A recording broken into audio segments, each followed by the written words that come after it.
Շուշիի հատուկ գումարտակի մարտիկներ Վարդան Բախշյանը, Գագիկ Գրիգորյանը եւ Վաչե Ռոստոմյանը 20 տարի առաջ այսօրը 1991-ի դեկտեմբերի 16-ին Հասանաբադ գյուղի մատույցներում անհավասար ուժերի պատճառով ընկան շրջափակման մեջ եւ զոհվեցին։ 92-ին արդեն զոհվեց նաեւ նրանց մարտական ընկերը Արթուր Ղարիբյանը։ Այսօր դրանում է Արթուրի ծննդյան 45-ամյակը։ Ձմեռային այս ցրտաշունչ օրը իրենց ներկայությամբ, հիշողություններով, պատմություններով, բանաստեղծություններով ու հայրենասիրական երգերով Եռաբլուրի բարձունքը ջերմացրել են նրանց հարազատները, ընկերները, մտերիմները, սկաուտներ ու դպրոցականներ։ Նրանք ծաղիկներ են խոնարհել ու խնկարկել նրանց հիշատակը։ Վարդան Բախշյանին ճանաչողները համալսարանական պատմաբանին, երիտասարդ գիտաշխատողին, Հայ մարմնակրթական ընդհանուր միության հայաստանյան մասնաճյուղի հիմնադրին հիշում են առաջին հերթին որպես հայրենասերի, ով ակտիվ մասնակցություն է ունեցել Ղարաբաղյան շարժմանը, հետո ինքնապաշտպանական մարտերին։ Թեև Վարդանի կյանքն ընդհատվել է այն ժամանակ, երբ ընդամենը 26 տարեկան էր, բայց այսօր էլ ապրում են նրա մասին պատմությունները։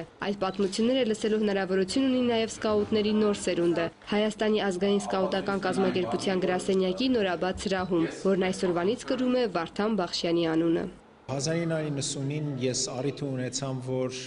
Վարդանի հետ աշխատեմ, այն ժամանակ Արևմտյան Միացյալ Նահանգների սկաուտ խմբապետներից էի,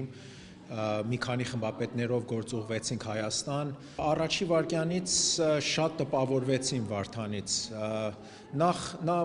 պատմության գիրք էր, հայոց պատմության գիրք էր քայլող, որևէ դեպք, որևէ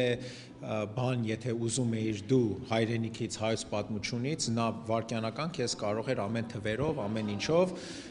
քեզի ասեր, եթե դասատու չունեինք բանակումի ընթացքին Վարդանը գալիս էր եւ մեր դասատուն էր լինում։ Նա շատ քաջ մարդիկ է եղել եւ իր կյանքն է